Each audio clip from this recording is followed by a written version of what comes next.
Good afternoon, ladies and gentlemen. On behalf of my fellow trustees, the college administration, our faculty and staff, I welcome you to the 53rd Annual Commencement Ceremony of Harvey Mudd College.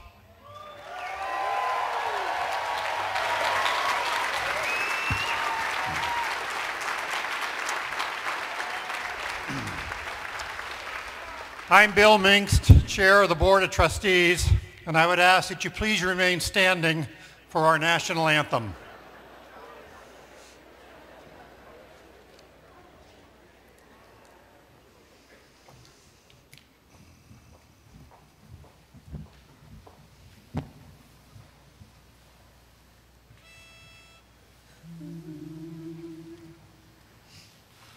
Oh, say, can you see by the dawn's early light what so proudly we hailed at the twilight's last gleaming, whose broad stripes and bright stars through the perilous fight o'er the ramparts we watched were so gallantly streaming, and the rockets' red glare, the bombs bursting in air, gave proof through the night that our flag was still there.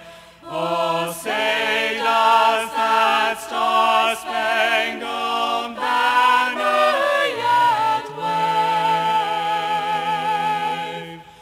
o'er the land of the free and the home of the brave?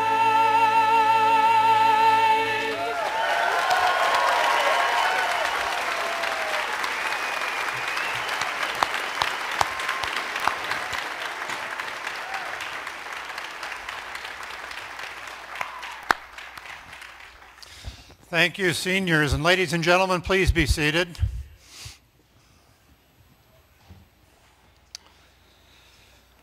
Our ceremony this afternoon honors the students who have successfully completed a rigorous program of academic study as required by the faculty of Harvey Mudd College. But before bestowing their degrees upon them, I think it's altogether fitting that the graduates-to-be stand and recognize and honor the family and friends who have come to share this day with them today.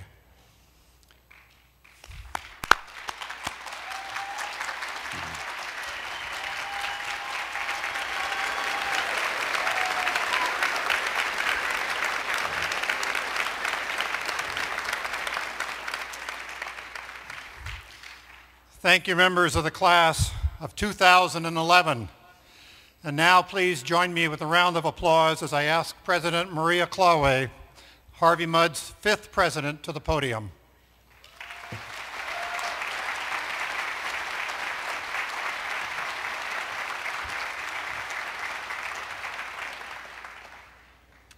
As we begin this ceremony, let us welcome our class of 2011, who are, after all, the reason we are here.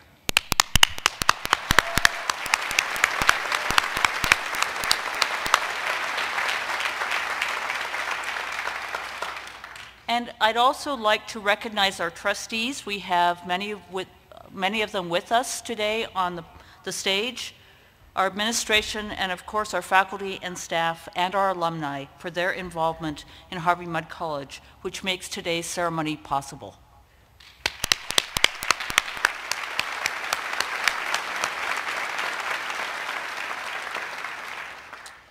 One of my favorite parts of our commencement ceremony is that this is when we award the Henry T. Mudd Prize.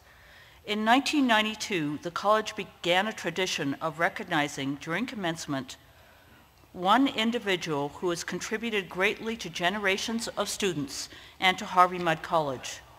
The first recipient of the Henry T. Mudd Prize was President Emeritus and founding president, Professor Emeritus and Trustee Emeritus, Joe Platt. And since that time, by tradition, the selection of the awardee is done in secret and the recipient is not informed until commencement. The honoree receives a $4,000 award, $2,000 of which is designated for use within the college at the discretion of the awardee.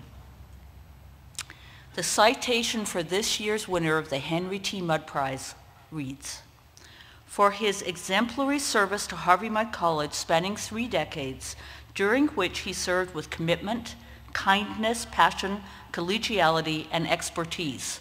Okay, well that means we've got about 80 people out there that could win it. "For his selfless dedication to the mission, quality, and overall good of this institution.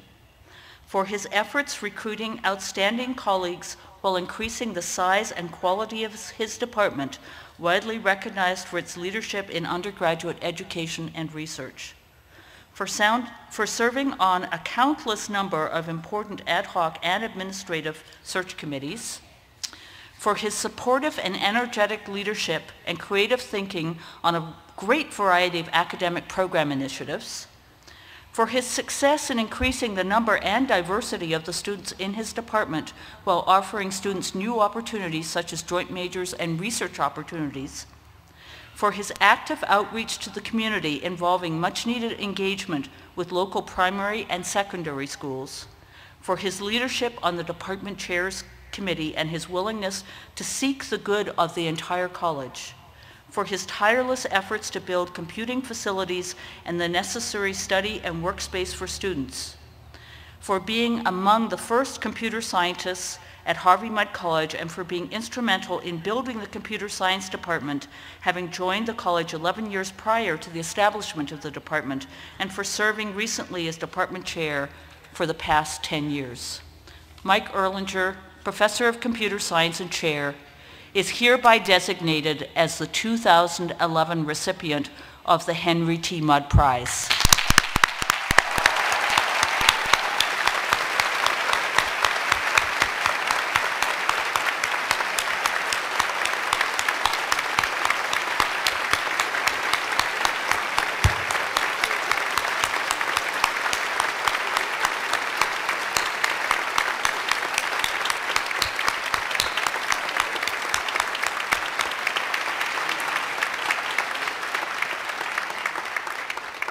Now, some of you, usually at this time, the very embarrassed and surprised individual is wiping tears from his or her eyes and is making their way up to the stage to receive the award and to make a speech.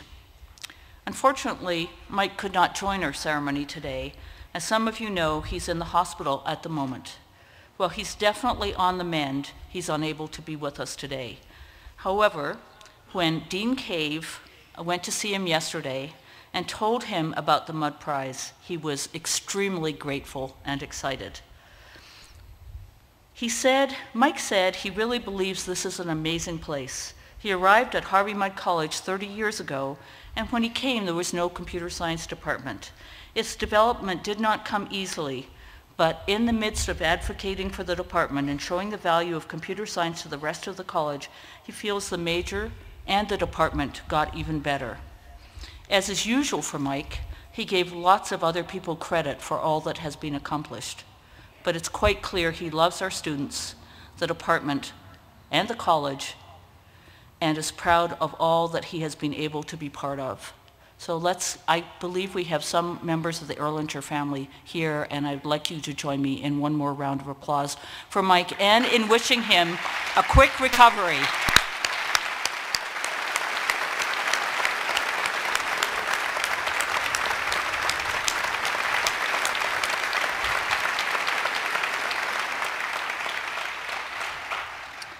I would now like to introduce our speaker from the graduating class, David Rolfe. Oh, down there. David is an engineering student from Ridgewood, New Jersey. After graduation, he will be attending the University of California at Berkeley to work on his PhD in mechanical engineering. During his time at Mudd, he's been involved with several student clubs, including Cheese Schmick and Bacon Schmick. He also played the bassoon for 3 years with the Claremont Chamber Orchestra. David has engineered everything from hair extensions to dark matter detectors. And I'll just say, I had the good fortune to meet his twin, Evan Rolfe, yesterday at the reception, and it's clear, given what Evan's hair looks like, that David's current hair is a hair extension. It's my pleasure to introduce our senior speaker, David Rolfe. Please welcome David.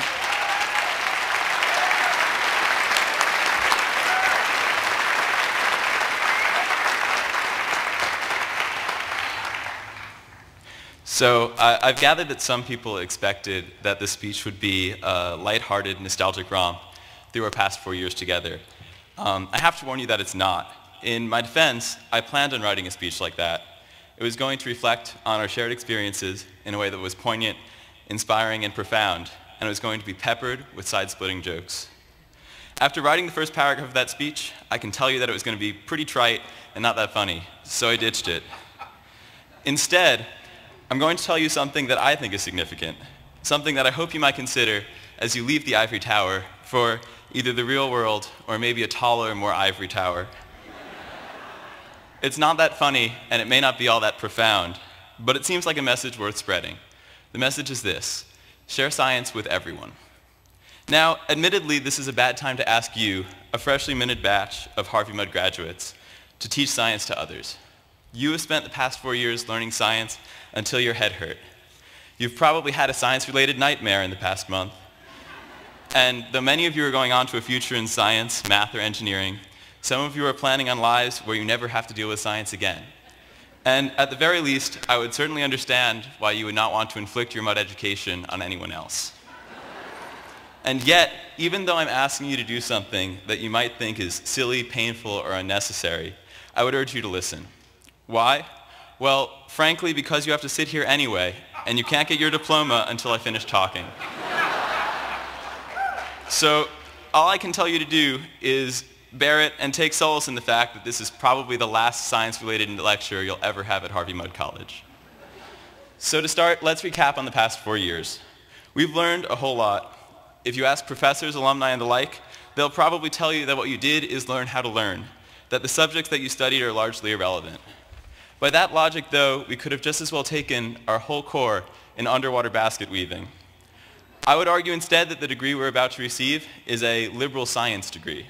Rather than simply teaching you how to think, the core has given you the rudimentary model of the physical world. And that's why we had to learn so many different things.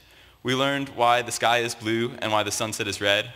We learned how there are some problems that a computer program can never solve, and how deleterious recessive traits are passed through generations. Now, when we approach a problem that is new, we have the basic knowledge to extrapolate an answer. You could argue that what we really did was book learning, but I think calling it that does it a disservice. What we really did is formulate one mostly complete model of reality, an idiot's guide to how the world really works. But learning about reality, as cool as it is, does not have any immediate practical purposes. Before we became Harvey Mudd graduates, we got along just fine in the world. Now the only difference is that our parents are frustrated that after all our education, we can't fix a leaky faucet, we can't rapidly figure out a tip at a restaurant, and we can't even get a virus off the family computer. Sadly, practical life skills require specific pre-professional training, and as our professors have told us, that stuff is totally lame. The real value of our degree is that it allows us to separate truth from falsehood. When we're guessing the odds of an investment working out, or talking to a doctor about treatment options, or deciding what foods, cleaning supplies, or pesticides might pose a serious risk to our health, we've cultivated the ability to make a somewhat informed decision. But others are not so lucky. A lot of the world is scientifically and mathematically illiterate. To paraphrase Carl Sagan, most people live in a demon-haunted world. These demons are unknowns, unknowns of technology and of the physical world around them. And when people lack information, they're inclined to do and believe the wrong thing. The line between correlation and causation, the difference between anecdote and verifiable, repeatable, peer-reviewed evidence blurs easily. If we're not always on our guard, we can slip into fallacies. There are plenty of people willing to exploit this. Whole industries have sprouted up that use misinformation to exploit the vulnerable. As the world becomes more dependent on science, the larger the marketplace for pseudoscience and outright falsehood grows. Real breakthroughs in quantum physics are outpaced by books claiming that you can change the world through quantum thinking. For every disease that is cured through a new vaccine, thousands of children go unvaccinated because of discredited links between MMR immunization and autism. The potential for fundamental breakthroughs in quality of life is unseen because people get scared about unlikely repercussions. And by spreading a little bit of knowledge, we could help buck the trend. Last summer, my sweet man went home, and his friend told him that he should check his shampoo bottle to make sure that it didn't contain any chemicals. The line of reasoning was that chemicals cause cancer, so they shouldn't be applied liberally to one's scalp. Rinsing and repeating were probably out of the question too. Each of us have probably had a similar interaction at some point in our lives. This sort of thing happens all the time, even to intelligent or educated people. Confronted by the complexities of science, people resort to folk wisdom or pure conjecture, and the results may be tragic. In the case of the allegedly carcinogenic shampoo, the repercussions of incorrect information were minimal. The guy in my story, not knowing that everything is made of chemicals, might have had dirty hair or something. This example is sort of humorous and small scale, but these misunderstandings can be massive. Think about global warming, or evolution, or genetically modified foods. Think about people eschewing medicine for ancient remedies and homeopathy. Think about the lottery. Each of us young people here today, dressed in snazzy black robes, are the first line of defense against the demons of fallacy. Given our collective caliber, I think that we have a fighting chance. And that's why I'm asking you to share science. Share science with everyone you know. Tell your family why it's safe to use a microwave. Tell your cousin that magnetic healing bracelets are a waste of money. Tell your coworker that evolution does not violate the second law of thermodynamics. Teach your friends probability before the next trip to Vegas. Sometimes you'll upset people. No one wants to be told that they're wrong. On the other hand, who wants to stay wrong? People literally die over decisions based on incorrect information. You could save a life if only you share science with those around you. Now, if this were an easy task, people would have already done it.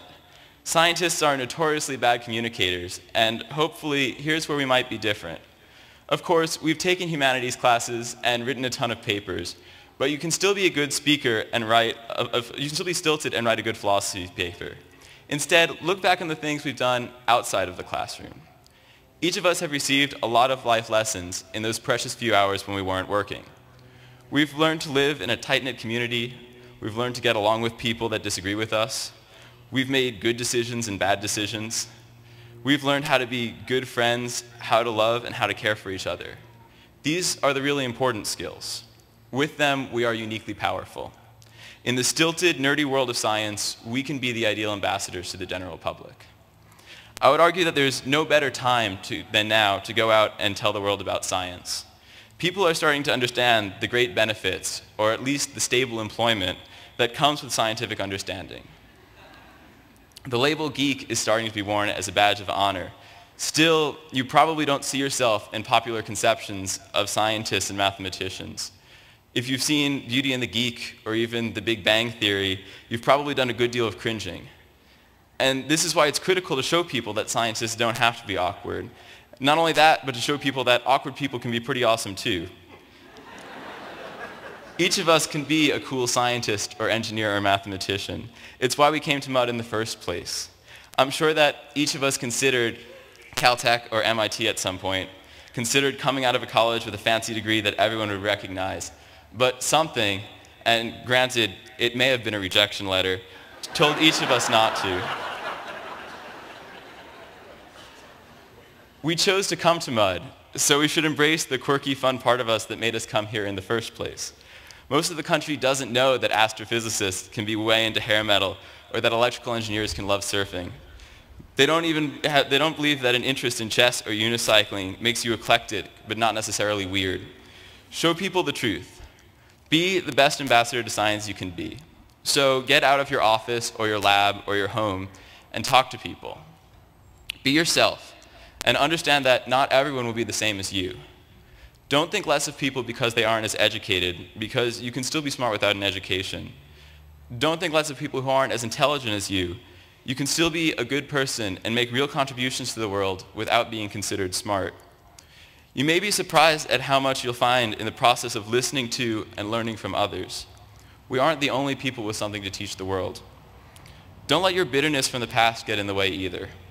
Many of us probably face difficulties getting along with people around us before we came to Mudd.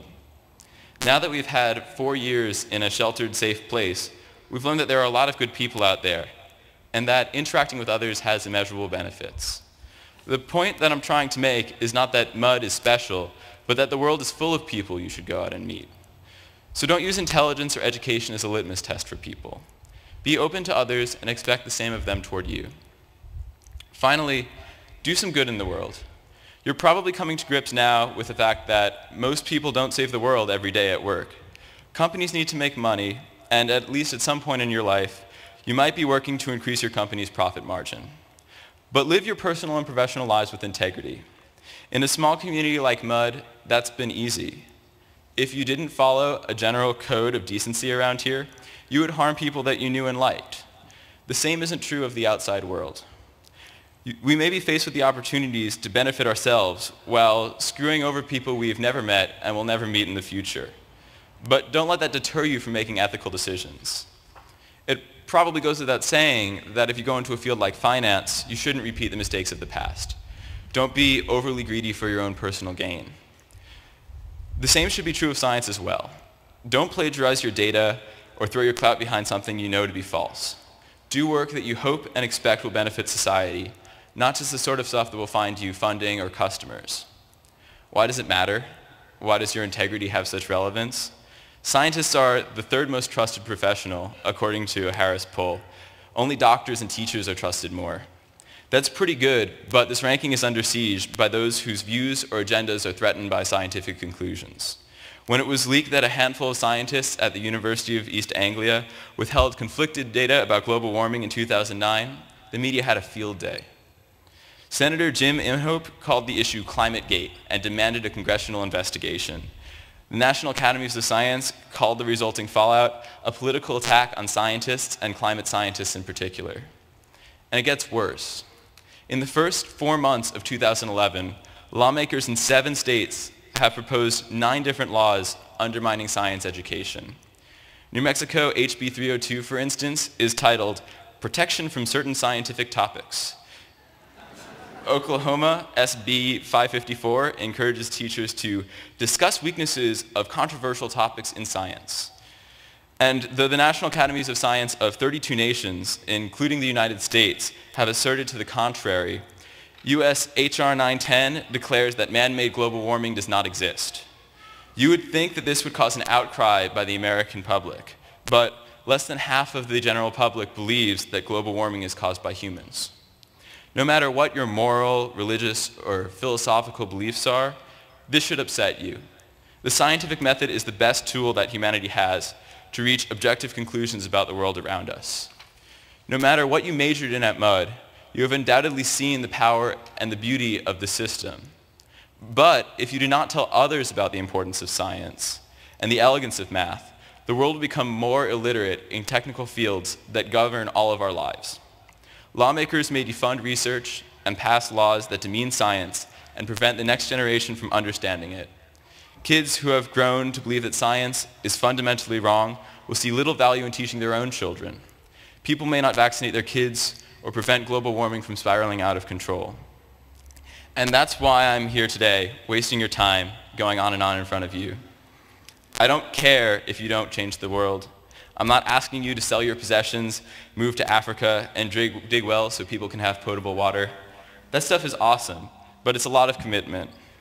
All I'm asking you to do is share a little bit of what you've learned here with the people out there. Because there are people living in ignorance, lacking understanding of the beauty of math and the power of science. They make decisions that hurt themselves and others. If you do nothing, they will continue to do harm inadvertently. They will teach their children that science is useless and resort to non-truths. But we know differently, and that's why we've been slaving away for the past 4 years. We know how relevant, beautiful, and powerful science, math, and technology are. So go and tell everyone about science. When you do, you will empower others, transform lives, and in your own little way, change the world for the better. Good luck, Godspeed, and congratulations.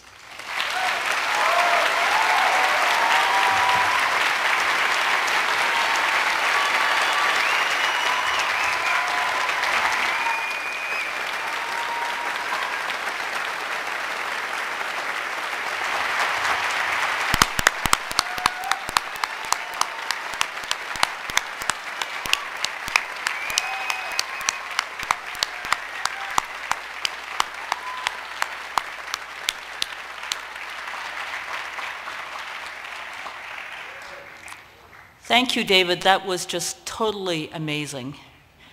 And you know, one of the things that makes me so proud to be at Harvey Mudd College is that I sort of know that I could throw an arrow out there at random, a dart, and then pick the speaker whose hat it hit and drag them up here. And they won't be quite as good as David's speech, but they'd be pretty awesome. And David, that was just a magnificent example of what a Harvey Mudd College education can do. It's with great pleasure that I welcome to campus our 53rd commencement speaker, Marissa Mayer. When Marissa joined Google over a decade ago, she was the 20th employee hired at the young startup. She was also Google's first female engineer. Today, as a vice president at Google, she has led project management and engineering for innovations such as Google Search, Google Maps, Google Earth, and many more. If you Google Marissa Mayer, you will find that she shares quite a few things in common with the Mudd community. She finds problem solving exhilarating. That's what drew her to study computer science in the first place. She tries to surround herself with smart people because she believes it's a good way to challenge herself to think on new and surprising levels. She believes that innovation is best fostered in small teams that work collaboratively on projects and share ideas freely. And she believes that to remain innovative, companies need people who are interested in using their entrepreneurial spirit to make a meaningful, positive impact on people's lives. You can see why she really fits Harvey Mudd College. She is the youngest woman to appear on Fortune magazine's list of most powerful women. Oh yeah, I'm really waiting for that one. She's been named a young global leader by the World Economic Forum, and Newsweek called her one of the most powerful women of her generation. Please join me in welcoming Marissa Mayer.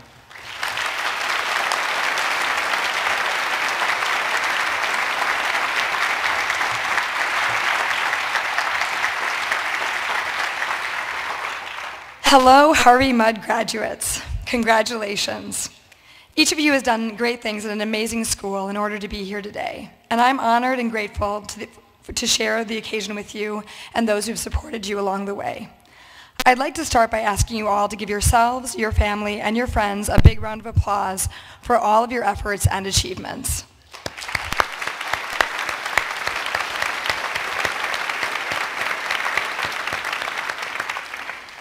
Finding your way to, through, and beyond graduation is a real feat.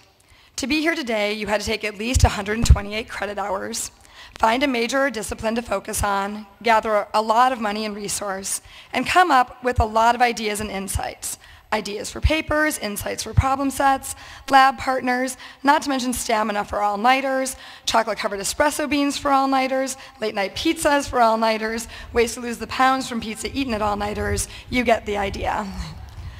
All in, it's an amazing accomplishment to have reached this point, and you should be very proud.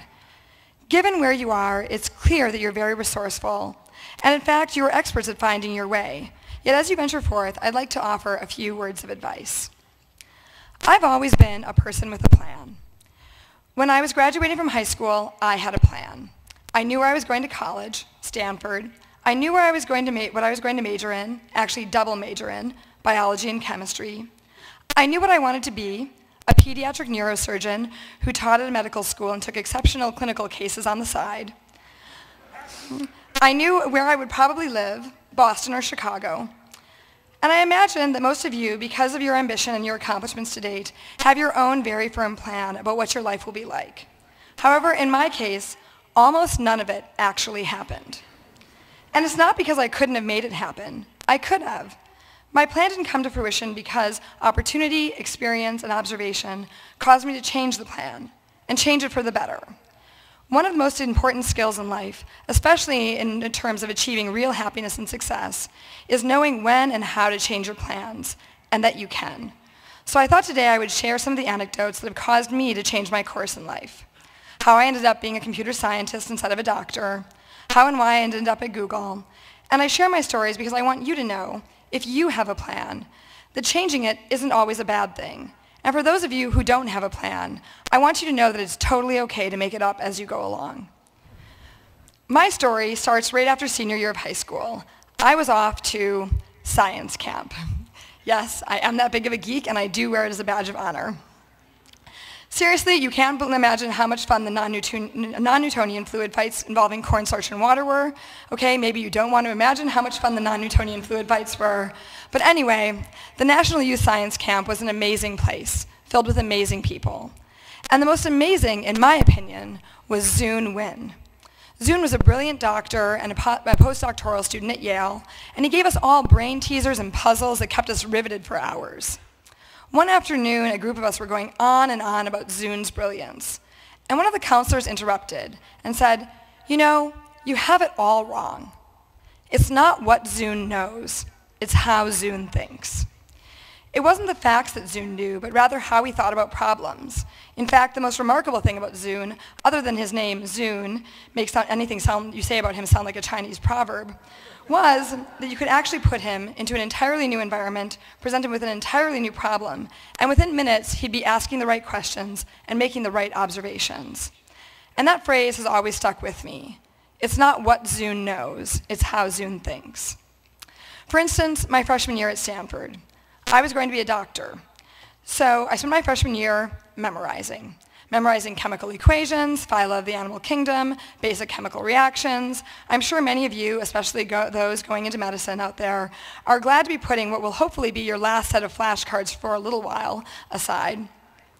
But I was good at memorizing facts. But I had this nagging voice in my head that just kept saying, it's not what Zune knows, it's how Zune thinks. Now, the thing is, I had just taken an introductory computer science course, and I loved it. I found it absolutely exhilarating. Every week was a new problem and a new way of thinking about a new problem. I loved the logic of it, the reasoning. Then one day I was exploring the course catalog looking for classes, and I found a program called Symbolic Systems that blended philosophy, psychology, linguistics, and computer science into an interdisciplinary major, the study of how people reason. How better to learn how Zune thinks than the study of how people reason? And poof, My plan, my major, my passion all changed. Symbolic systems led me to artificial intelligence and then to a master's in computer science, which eventually led to Google. But through it all, the crucial thing was being open to change. It was scary to change my major to something I had never heard of, let alone trying to explain to my father what I would do with a symbolic systems degree. And part of me still wanted to be a pediatric neurosurgeon. Part of me still does want to be a pediatric neurosurgeon, and it's still not too late. But it's more important to follow your passion than to follow the plan. Finding something special that you're passionate about gives you a sense of purpose and is a big part of happiness. I'll say it again, it's more important to follow your passion than to follow the plan.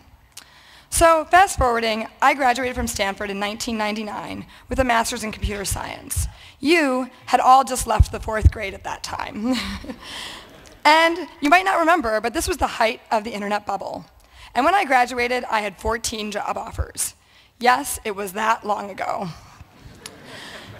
Now, I like having choices, but it was a little ridiculous, and I couldn't make up my mind. So I gave myself a deadline of May 1st.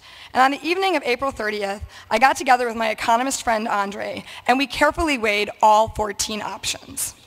Being a computer scientist, I love logic and I love data, so I created a big matrix. 1 row for each job, columns for salary, location, quality of life, career trajectory, likely happiness, all rated on a scale from 1 to 10. And Andre and I spent the whole night drawing up charts and graphs and equations, and it was all incredibly focused and detailed and analytical that at midnight, I just totally lost it and collapsed into tears. And Andre would have none of it. He just stopped and said, "You know, Marissa, you're putting so much pressure on yourself to make the right choice. You're approaching this as if there's one right answer. And I have to be honest, that's just not what I'm seeing here," gesturing to the matrices and charts strewn all over the floor. "I think you have a bunch of good options, and then there's the one you pick and commit to and make great." So I went to bed and I slept on it, and I woke up the next morning, and I just knew I had to work for this 12-person startup with a goofy name, Google. I wanted to join Google because I felt like the smartest people were there, and because in many ways I felt utterly unprepared for it, and for a whole host of other reasons I could barely articulate. Most importantly, Andre's insight that night taught me an important lesson. Misperceiving that there's one correct choice is a common mistake. Coming to understand that there's actually a few good choices, and then there's the one you pick, commit to, and make great, is the best way to make flexible, optimal, good decisions in life. How do you take your choice and make it great?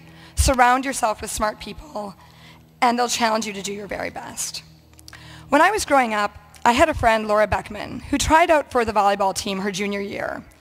And at the end of tryouts, the coach gave her a difficult choice: bench on varsity or start on JV. Most people, when faced with this choice, choose JV, so they'll play more. Laura chose varsity, and she happily rode the bench the whole season.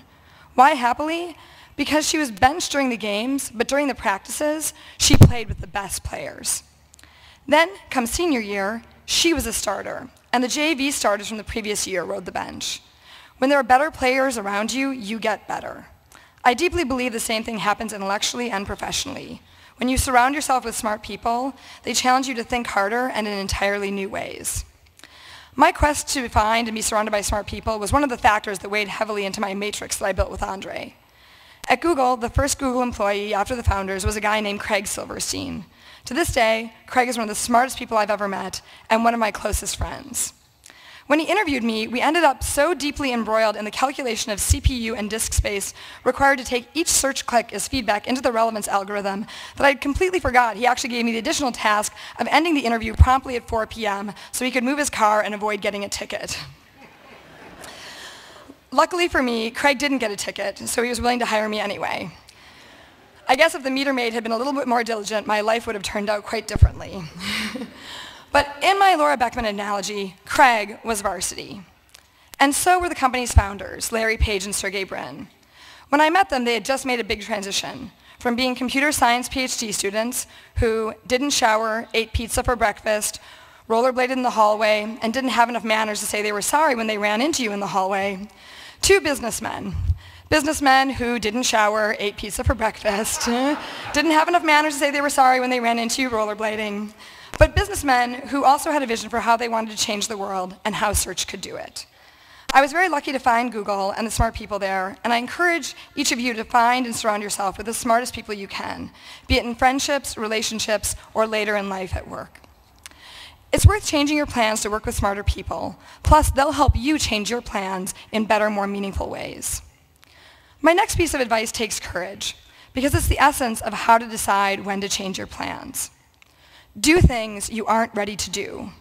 This is probably the scariest piece of advice I'll give you today. So I'll say it again. Do something you're not ready to do. My life has been shaped by 4 major decisions to do things I wasn't ready for. 4 decisions that caused me to change my plan. As a naive 18-year-old from Wisconsin, I moved 2,000 miles away from home to go to college. As a disheartened biology and chemistry major, I changed my major to symbolic systems when I could barely describe what it was. I moved to Zurich, Switzerland for a summer to do research, despite the fact that I didn't speak the language. And in 1999, when I was graduating, I chose to work at an unheard of tiny startup with a ridiculous name. Each of these put me over my head in completely different ways, particularly the startup.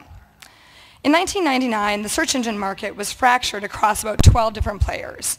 InfoSeek, Lycos, AltaVista, most of these search engines were gone before you all left elementary school. But the basic gist is that in 1999, the world didn't need another search engine. Yet, when I interviewed at Google, Larry and Sergey were determined that they could change the world through search, and they laid out their vision around how.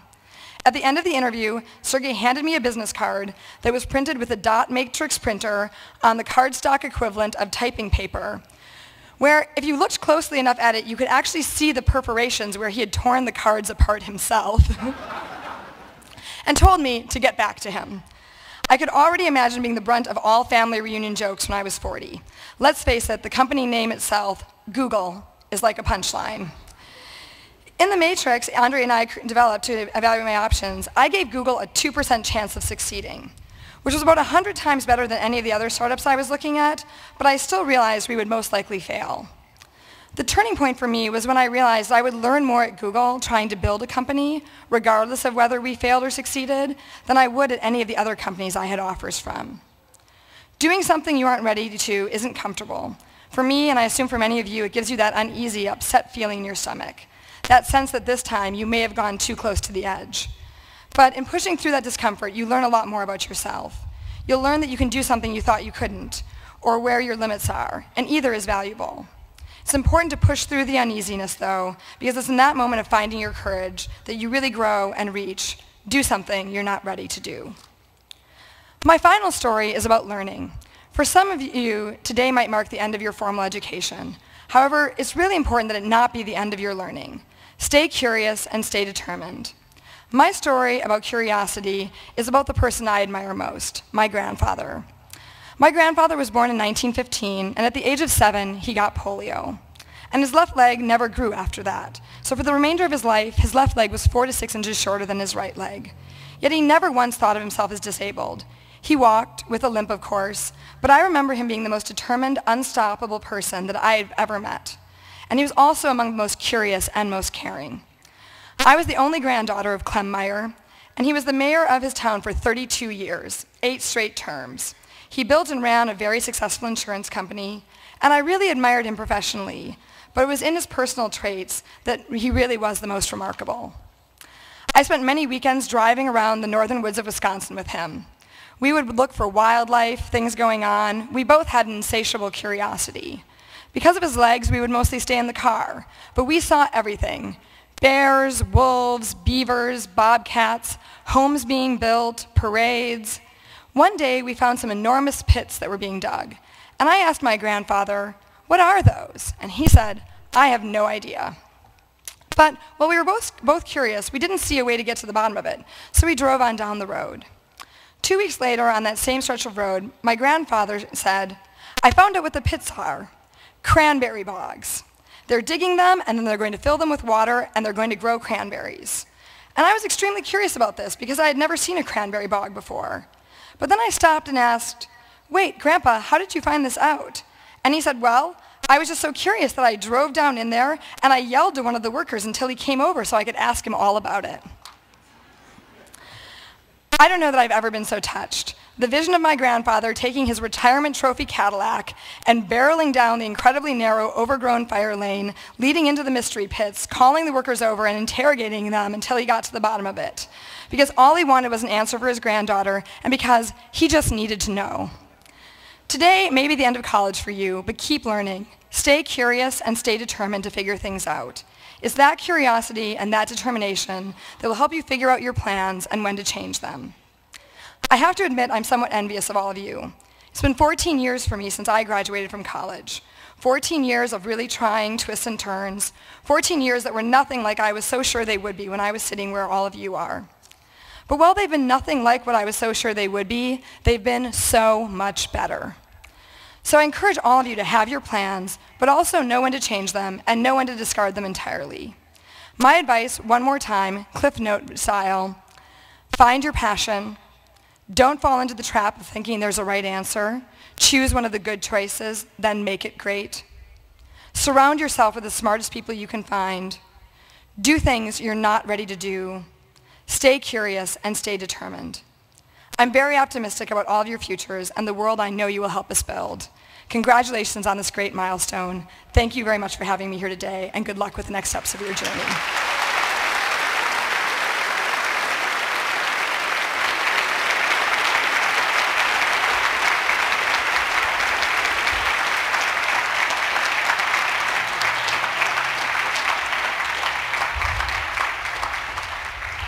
Wow, I think she really got Mudders. I think she knows exactly who you are and where you're going. Thank you so much. I will now call on Chair Bill Minks to deliver a resolution from the Board of Trustees. This is the one you're waiting for.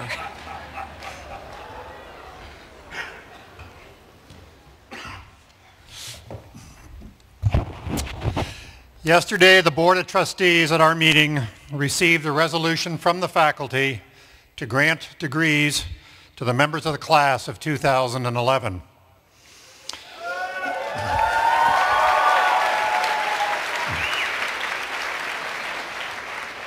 It was a very long and arduous debate and discussion, and then we took a vote. But fortunately, it was not even a close vote. The Board of Trustees unanimously approved the resolution from the faculty to grant degrees to the class of 2011. So now I call upon Dr. Robert Cave, Dean of Faculty, to present the candidates. Will the Bachelor of Science degree candidates of the class of 2011 please rise?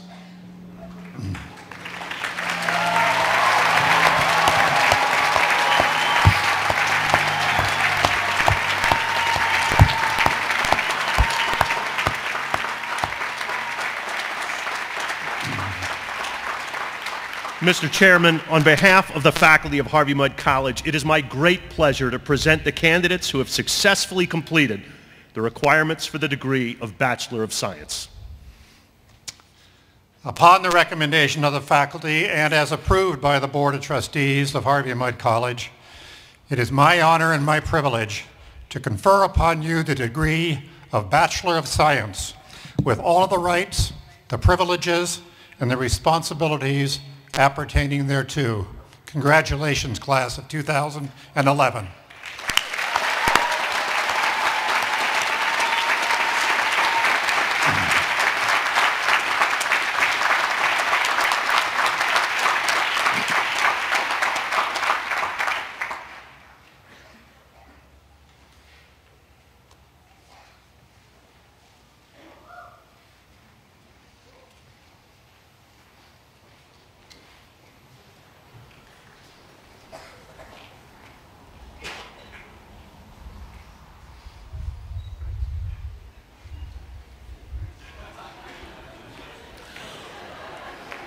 Hafsa Ahmad.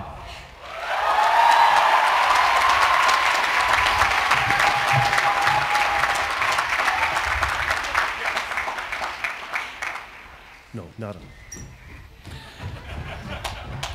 Scott Douglas Almond.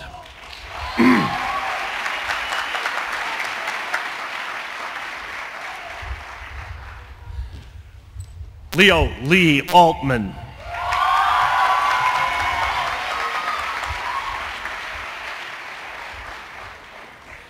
Athena Renee Anderson.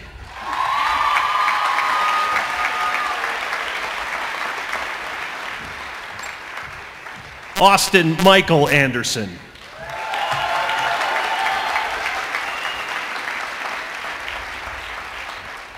Heather Audisirk.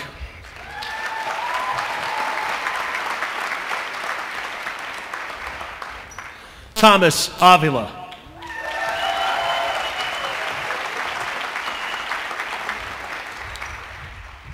Dylan Robert Ayers.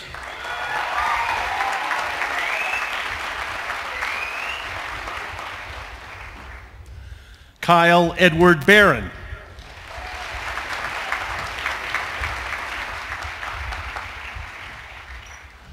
Sky Bergel.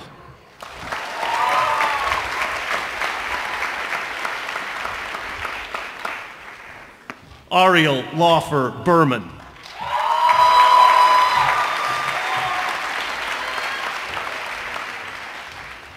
Stephen Berry.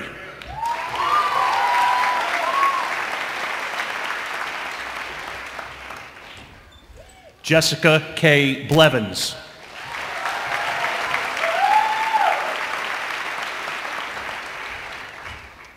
Sonia Bohr.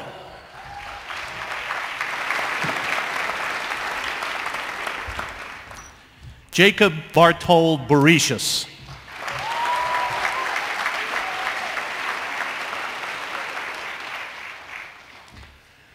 Joel R. Brown.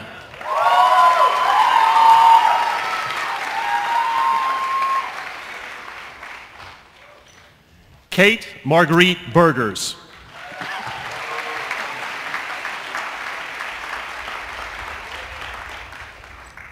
Jeffrey Akira Burkert.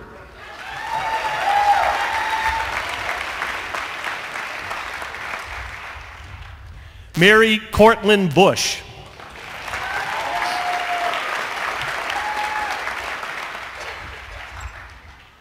Nicholas Kevin Card.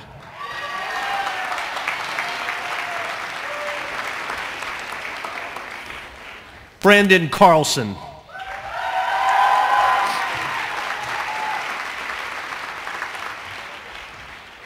Emma Rose Carlson.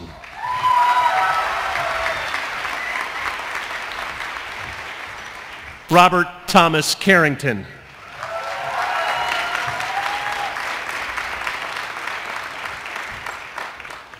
Patrick Kent Chafee.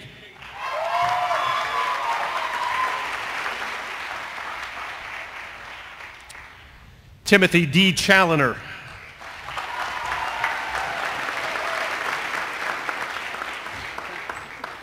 Kevin Guinyun Chan.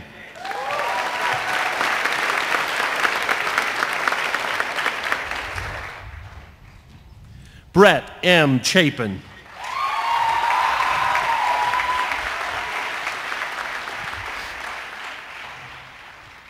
Du Hyun Chung.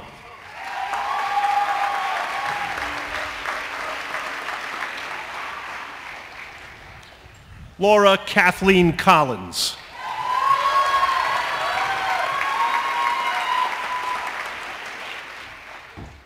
Nicole M. Crisosto.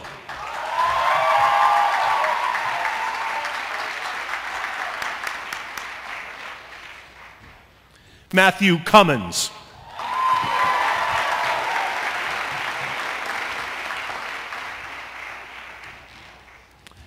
Anna Delia Cunningham.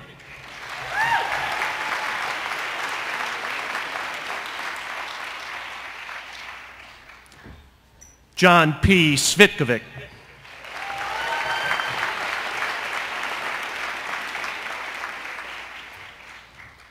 Bonnie Jean Ann Davidson.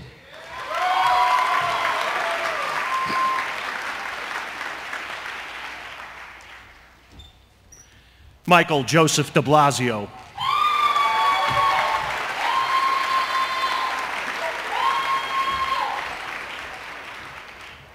Julia Markowitz Diaz.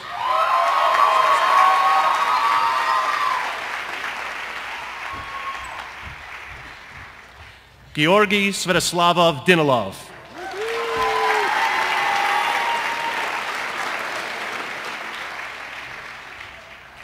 Joshua Ehrlich.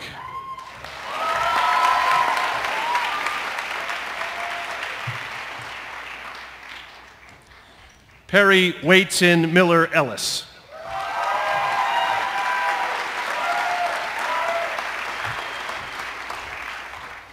Kathleen Suzanne Ewing.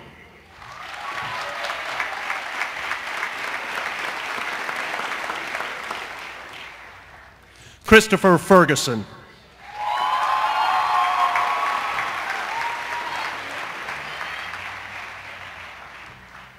Marco Antonio Fernandez Porres.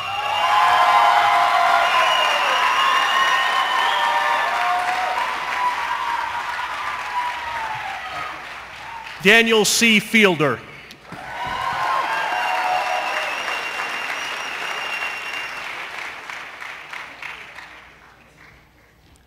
Zachary Dean Flom.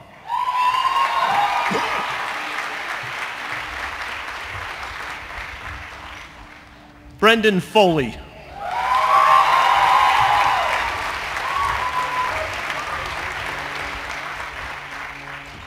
Christine Elizabeth Fong.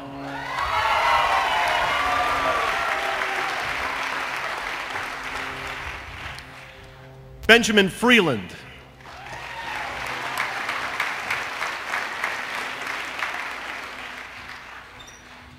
Emily Fujimoto.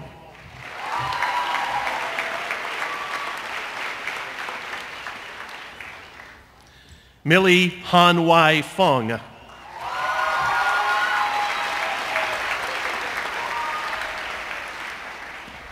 Jason Garrett Glazer.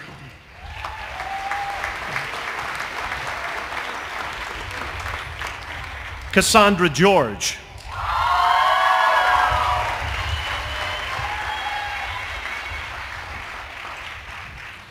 Rebecca Lacey Glick.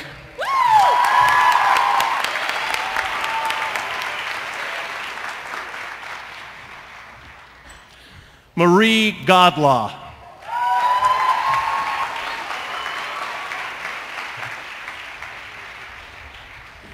Bonnie Kathleen Gordon.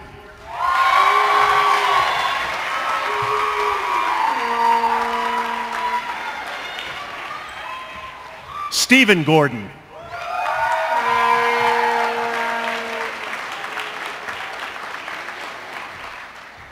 Karen B. Gregg.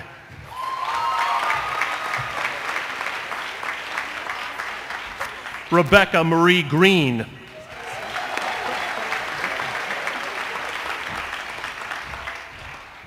Rashid Grimes.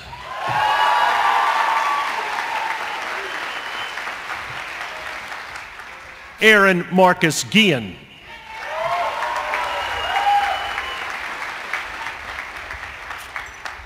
Michelle Catherine Hansen.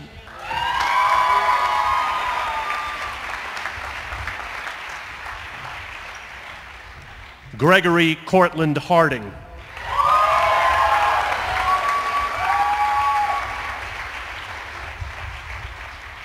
Ivan Paul Hernandez.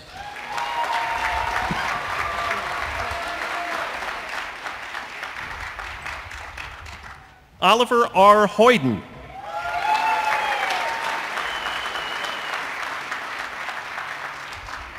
Benjamin Eleazar Shea.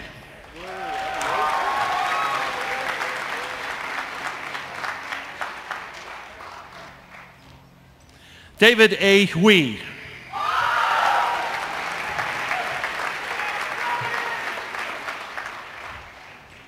Esther H. Huang.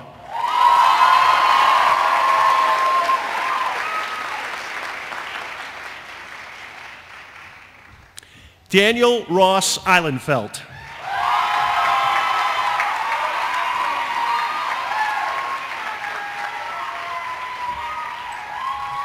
Keith Wallace Ingram.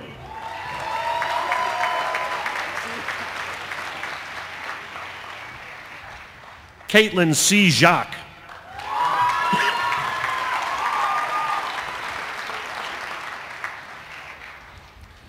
Visar Yahoo.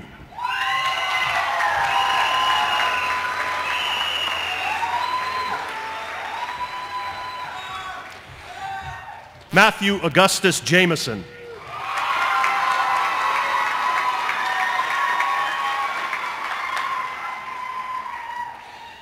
Ian Jimenez.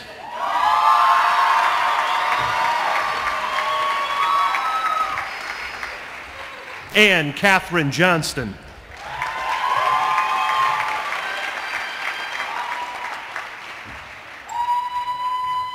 Christian Anselm Jolivet.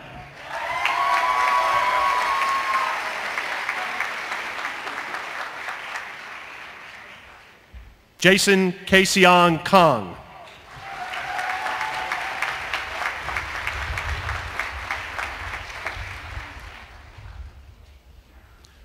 Julia L. Carl.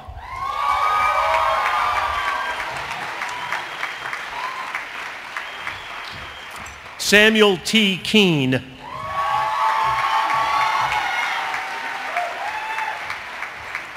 Matthew Joseph Keeter.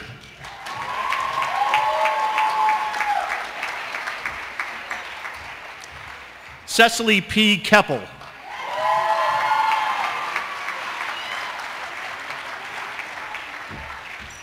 Ha Song Kim.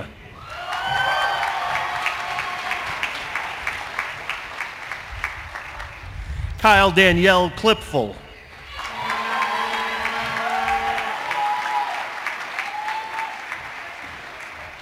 Dejeen Ko.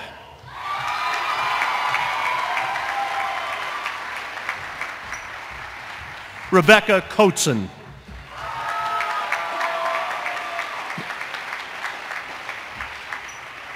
Max B. Cutler.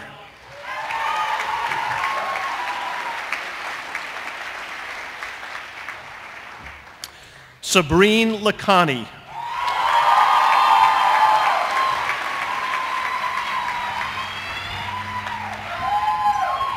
Audrey Lee Lawrence.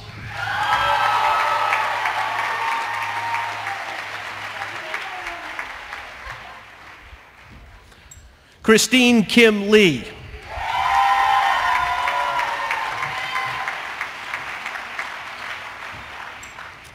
Jennifer He Lee.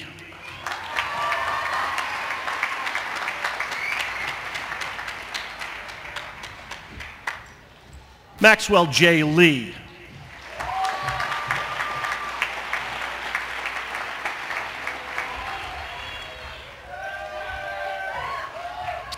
Samuel Tae-Young Lee.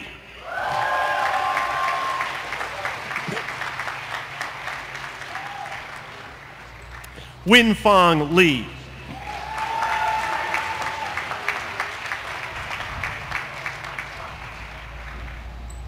Michael Allen Lease.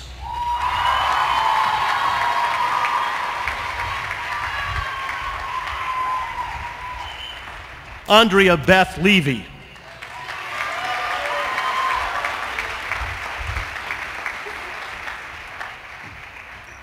Susanna May Lin.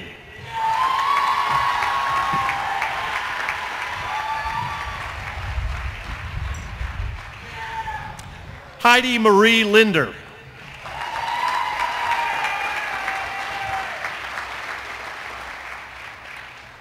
Sarah Jane Loeb.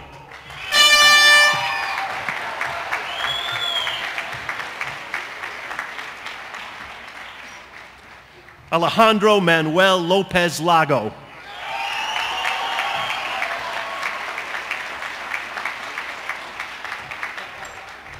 Kyle J. Liu.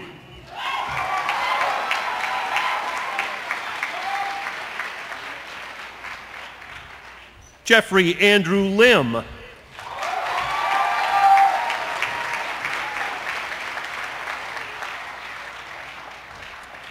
Singer Ma.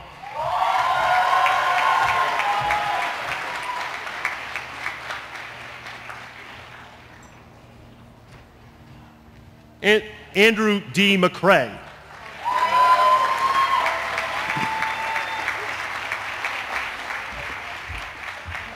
Catherine Jolene Madalena.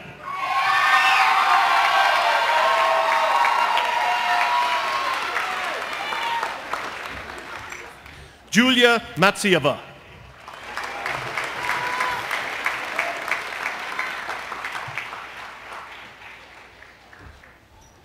Chandler Jeffrey May.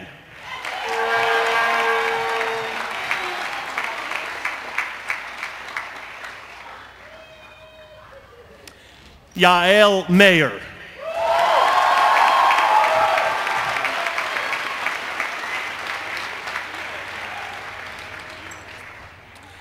Kirsten McAfee.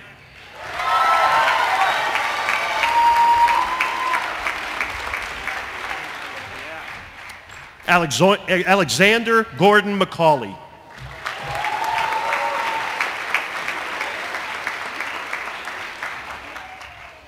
Cullen McMahon.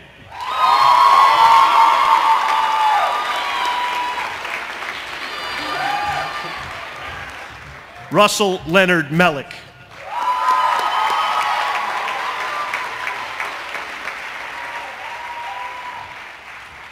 Samantha Allison Mazzuro.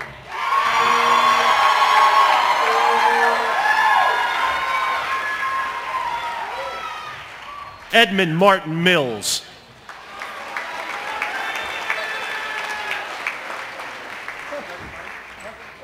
Daniel Moore.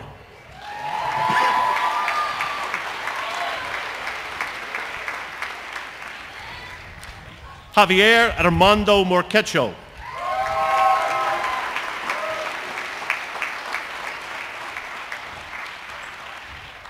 Ryan Alexander Muller.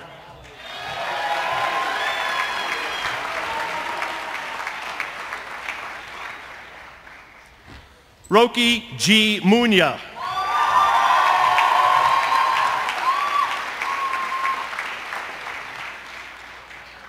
Amelia Elizabeth Musselman.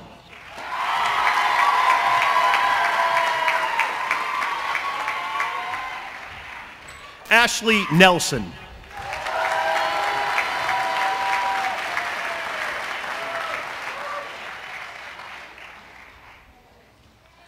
Cassie Nguyen.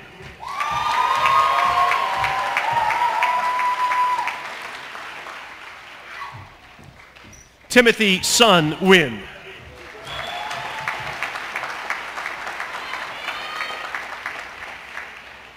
Eric Nieders.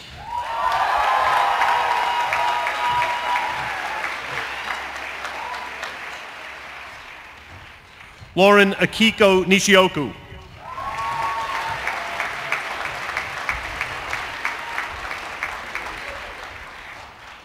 Michael Novak.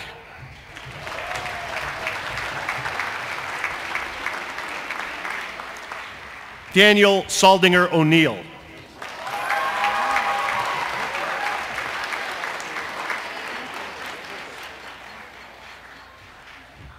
Madeline Shahua Ong.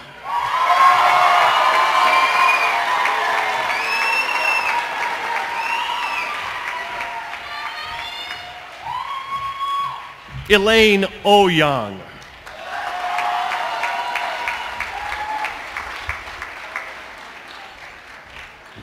Anatole Leonard Payne.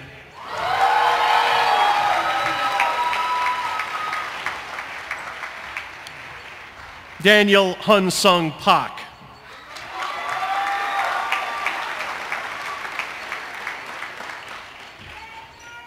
Allison M. Park.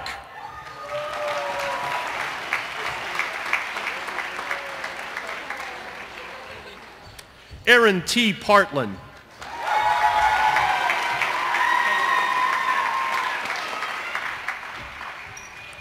Andres Perez.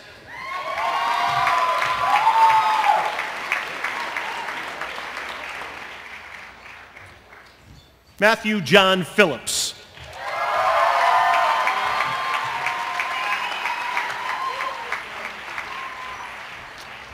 Neil Carden Pizenti.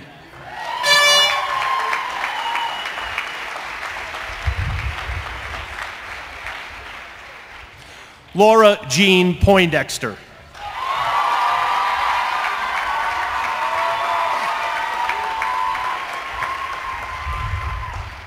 Erin Camille Powers.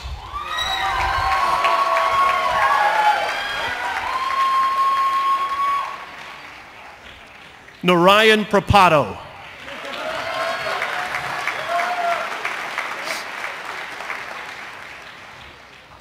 Paige Lillian Pruitt.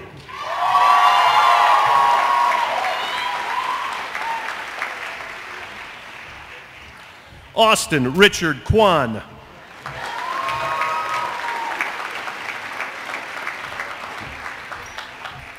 Christopher Daniel Ramos.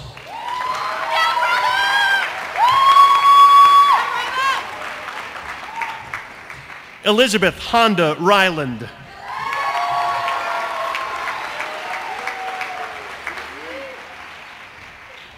Alexandra Marie Reynolds.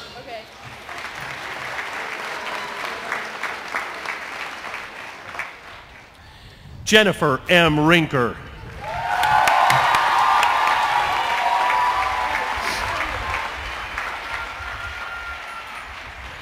Claire Hardy Robinson.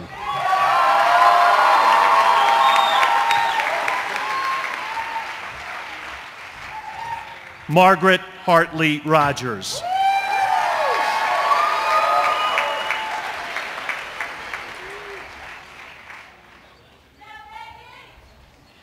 David A. Rolfe.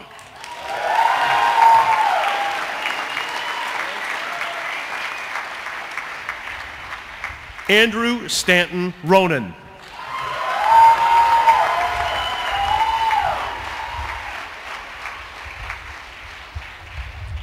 Jesse Suk Roy.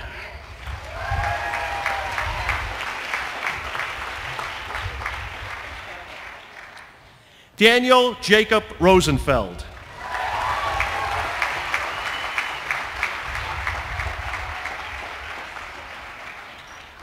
Christina Ann Runas.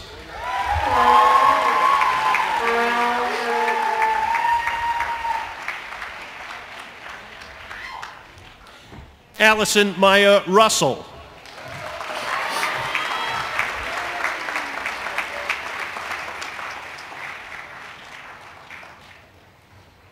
Benjamin Wam Ryan.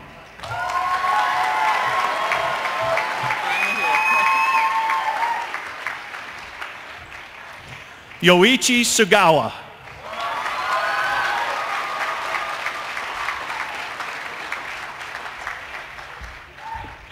Christopher M. Sorrow.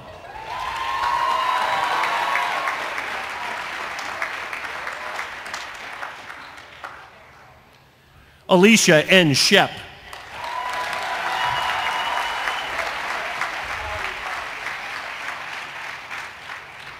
Catherine Jane Schmedeke.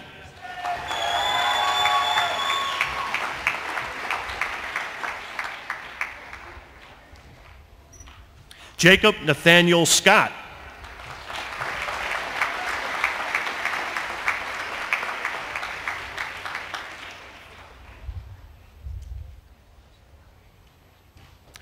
Zara Maxine Seibel.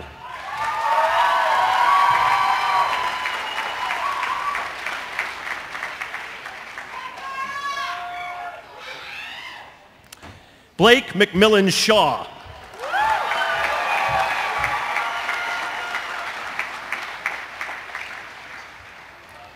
Andre S. Schur.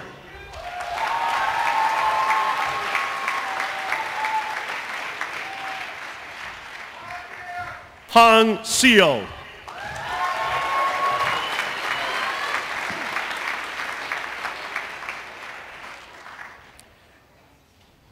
Dimitri Victor Schorshammer.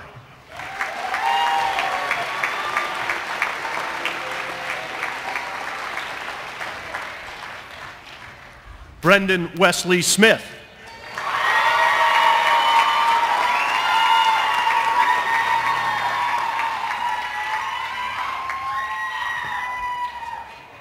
Elliot McAllister Smith.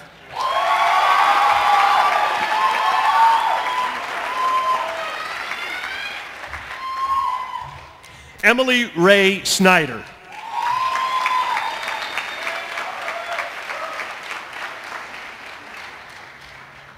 Kyle Stewart.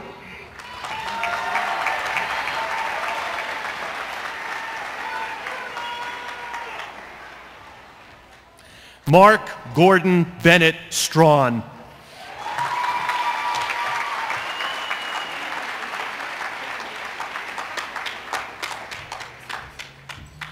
Kramer Kyle Straub.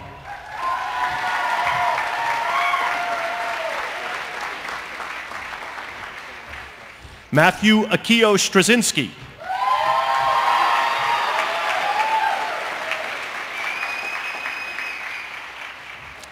Thomas E. Strizik.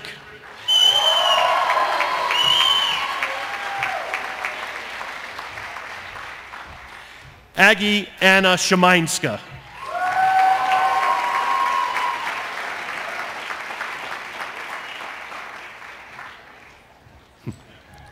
Moira Tagle.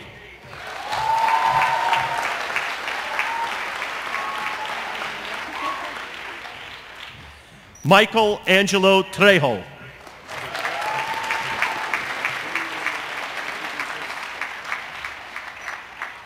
Hannah Marie Troisi.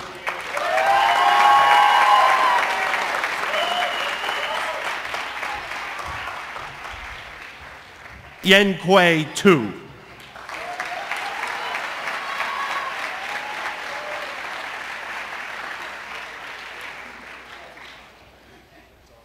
David Lee Douglas Turner.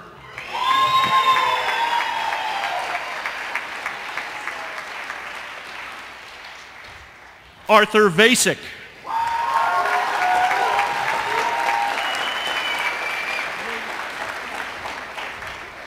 Wynn Vonnegut.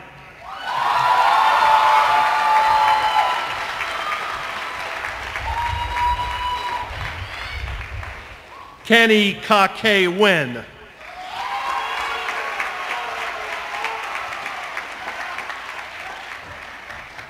Marcus Wong.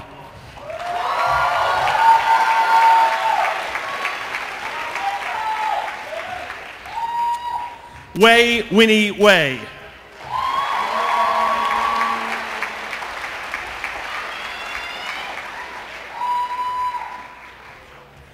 Sven Waitmans.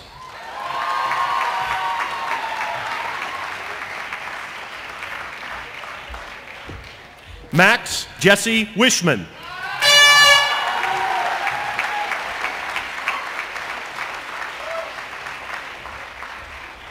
Donald Lee Weiniger III.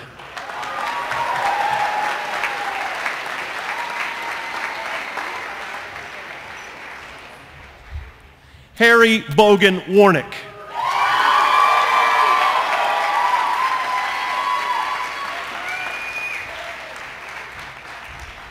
Allison Margaret Wynn.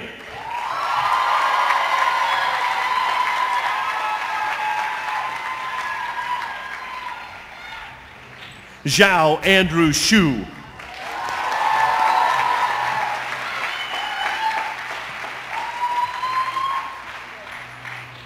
Kevin Takxing Young.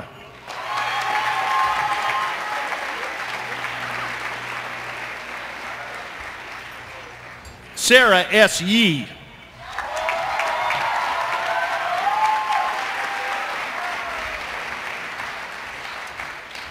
Bridget Chioko Poling.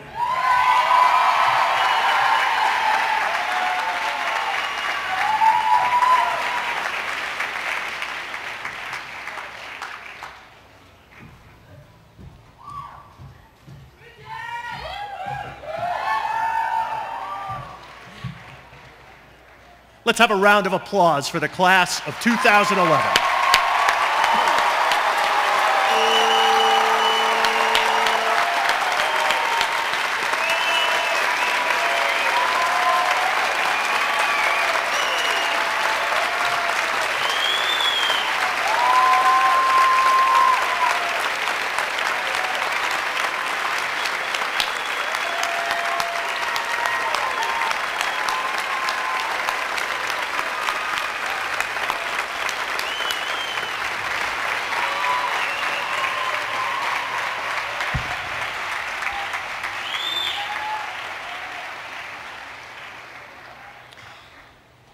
The graduates we honor today have achieved a new status at the college, that of Harvey Mudd College alumni.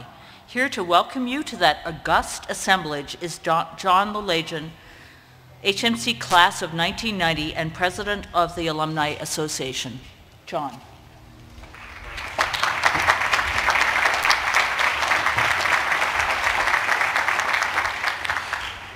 Good afternoon. Congratulations and welcome to a very special and exclusive club, the ranks of the Harvey Mudd Alumni.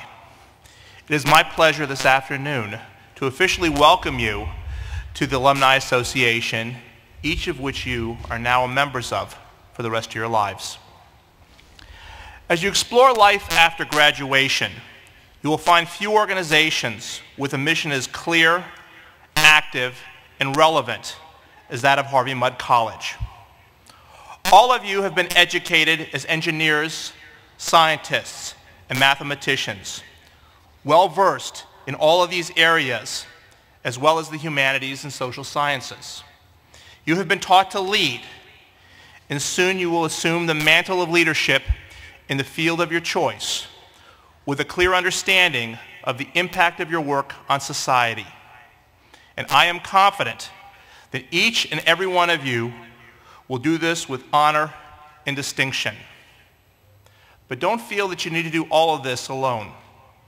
Staying in touch and maintaining a lifelong relationship with Harvey Mudd College is a way to further your progress and that of others. And I am personally proud to say that involvement with the Harvey Mudd College Alumni Association is one way to accomplish this. Our association allows you to keep in contact with your classmates, friends, and current colleagues. It allows you to meet and interact and network with over 5,500 Mudd alums who have gone before you. And it gives each and every one of you the opportunity to give back and help those who will come after you. Another way that you can help support the college is to give financially to the best of your abilities. Thanks, John. I've got to say it. Your generosity ensures that the resources and opportunities that were available to you while you were here at HMC will be available to future students. But I want you to know, and I want you to remember, that supporting your alma mater is not just about money. It's about being an ambassador for the college. You are the public face of Harvey Mudd College. You are its product. And you are its future. It is up to you to help the college continue and fulfill its mission. You can do this a number of ways. You can help the college recruit new students. You can share science with everyone you know, as David told us a few minutes ago.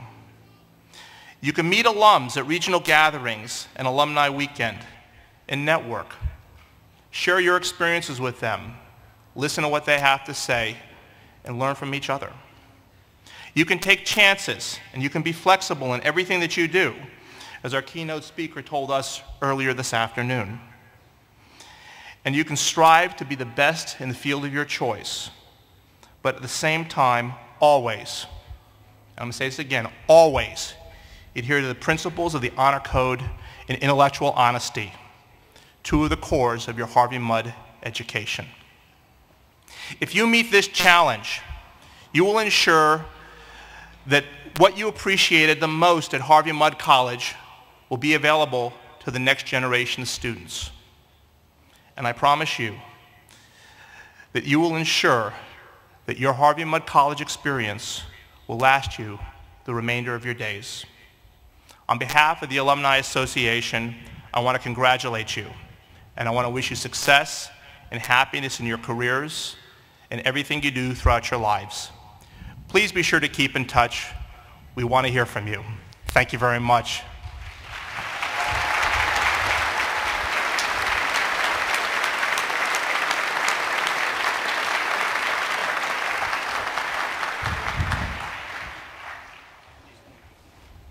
Thank you, John. I'm glad he talked about asking for money because now I don't have to. I'm going to conclude this ceremony with a few minutes on how being at Harvey Mudd College has transformed today's graduates. Spending 4 or more, we had somebody graduating today who started 20 years ago. We're very proud that he's graduated. Way to go, Mark.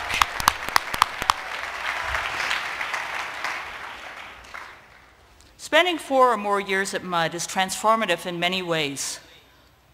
The workload, the culture, collaboration, pranks. By the way, I lost my keys yesterday and I was hoping that somebody had picked my pocket and was going to shake my hand and put them back in my hand, but it didn't happen. The honor code, helping others. Learning, learning, learning, which is what the last 4 years have been about. Overcoming challenge and dealing with impending or actual failure on a regular basis. Over the last few days, I've been asking our graduates whether they would choose Mudd again. About half say, yes, definitely, no question. A few, perhaps 3 or 4, have said, probably not. The rest say, I think so, but I'm not sure I'd recommend it to anyone else. It's just so hard. I feel great about getting through, but one person talked about the love-hate relationship that many students have with Mudd. It's the best place in the world, yet there are times you just hate being under such pressure. Funny thing, I feel this way myself at times. Our goal for the Harvey Mudd College experience is that students will learn and accomplish more than they ever felt possible, much of it through amazing collaborations with their peers, faculty, staff, and alumni. They will work harder and have more fun than they ever imagined. They will graduate ready to easily succeed at whatever comes next: a top PhD program, a high-tech job, teaching high school, or working for the Peace Corps. They will go forward prepared to have a significant impact on society. To a large extent, we succeed with this goal, though we're constantly trying to find the right balance of work and fun and sleep. The point I want to make is that your experience in dealing with exceptional challenge and the associated failures over extended periods of time is as valuable as anything else you have learned at Mudd. Because we admit students with such exceptional ability and strong work ethic, few of you had dealt with this kind of challenge before arriving here. The truth about the world, however, is that having a significant impact requires the ability to take on problems whose solutions require long-term persistence under extreme challenge and pressure. Sometimes the pressure will be due to tight deadlines and inadequate resources. Sometimes due to the difficult politics of making necessary changes in culture. Whatever the reason, success usually depends on a combination of persistence, a willingness to rethink strategies and plans, an ability to build teams and alliances, and the capability to do lots of hard work in times when success seems doubtful. And one thing I know about every one of our graduates today is that each of you has learned these skills. Now, I suspect much of the learning resulted from academic work as well as your experiences outside the classroom as part of the amazing Mudd community. Part of the learning, however, is because you've been immersed in a culture where the other members of the community, the faculty, staff, trustees, and alumni, are also engaged in addressing major issues of importance to society. For the last 4 years, our college has focused on making progress towards the 6 goals of our strategic vision. I will not take the time to repeat them here. But 2 of these goals, namely increasing diversity and nurturing developing the whole person, are particularly challenging for a variety of reasons. One of them is that making progress required making some changes to our treasured core curriculum. Our faculty has been working on this for 4 years. We launched a new core last fall, and so far it seems to be a great success, though of course we will be regularly assessing the results and making adjustments as needed. Now, one of the things about Harvey Mudd College is that it's very successful. And it's much harder to change things that are very successful than things that are clearly broken. And I don't think our core curriculum was clearly broken to anyone. And so I'm particularly proud of our faculty for taking on this challenge, because we really needed to do it to achieve our goals, and that they were able to find a solution that took into account the many concerns that were initially expressed. So I'd like all of you here to give our faculty a round of applause. They are extraordinary.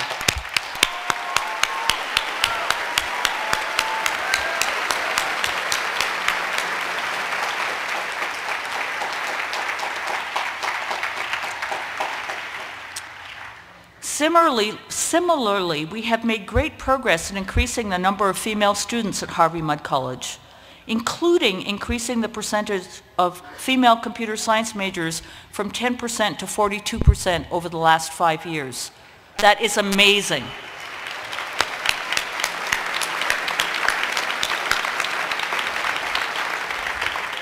And just to give you a sense of what a success this is, the average across the country at excellent computer science departments, and even at crummy ones, is for the most part between 10 and 15%. There are exceptions, but there are almost none with over 25%. Again, this has taken hard work and persistence by many, including this particular graduating class of 2011. Many of you will recall that when we admitted this class and they arrived on campus, they were 42% female, and that was significantly higher than any other class that had entered the college. And I'll tell you, we got a number of people saying, "Are you sure you didn't lower the standards? How'd you get all those women here?" Each dorm was saying, "Oh my goodness, we've got 10 females in our dorm." Well, that works because we had 84 and there are 8 dorms. Of course, this record was recently overtaken by the class of 2014, which was 52% female.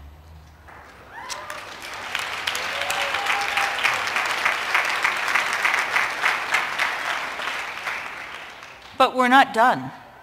We have a long way to go with increasing the participation of African American, Latino, Latina students, and also Native American students. So we are continuing to work hard in this area. And making progress will be, we will succeed by the work of everyone. It will be no single group that makes this possible. Harvey Mudd College is a place where community members take on important, hard problems. We learn from failure and we go forward to be successful. I know that every member of the class of 2011 will continue to do this throughout your careers. And I just want to close by saying, I couldn't possibly be prouder of you. You are amazing. Thank you.